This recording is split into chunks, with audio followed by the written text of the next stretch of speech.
All right, guys, this is Kelly from Heels, Deals, and Wheels Mobile Home Investing Course, and today we're going to be talking about landlords. Those of you who have been following us, you know me and my brother are mobile home investors, and we are landlords. We enjoy renting our mobile homes out to tenants, especially Section 8.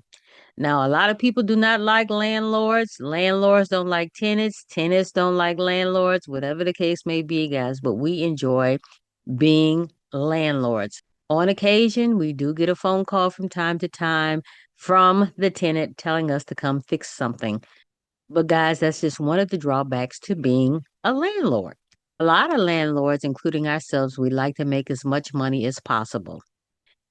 Tenants are always looking for a nice place to live, and a lot of landlords, including ourselves, we like to fix things as cheaply as possible. As a landlord, we do provide clean and affordable housing. Now, how do we go about finding our tenant? We have learned over the years to choose our tenants wisely.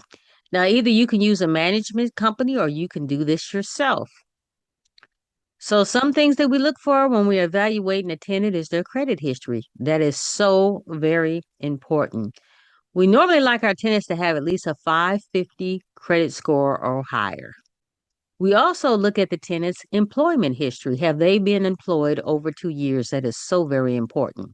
Another thing that's so very important is, does the tenant have a criminal history, especially if you're doing business with inside of a mobile home park? Lots of times, the mobile home park manager nor the mobile home park owner wants to deal with somebody who has an extensive criminal history. Some other things that we look for is, has the tenant ever been evicted? That is a big no-no. We also make sure that they haven't had any bankruptcies. That is so very important when you're screening your tenants.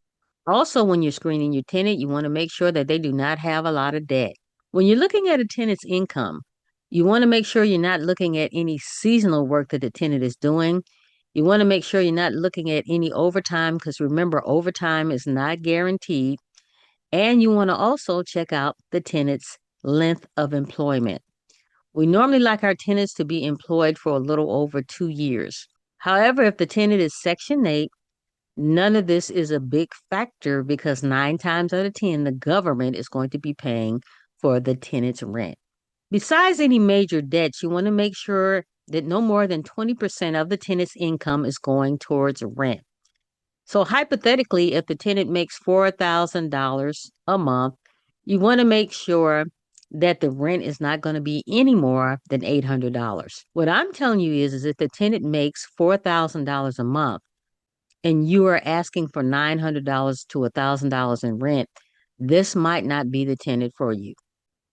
When you're screening your tenants, you must look at the big picture. Do they have car payments? Do they have insurance? Do they have outstanding child support? These are a couple of things you want to look at when you're screening your tenants. Always remember, you can screen your own tenants. You don't necessarily have to have a property management company. If you plan on having a property management company, please do your own due diligence and check out the reviews concerning that property management company. This is Kelly from Heels, Deals, and Wheels Mobile Home Investing Course, and we enjoy being landlords of Section 8 tenants.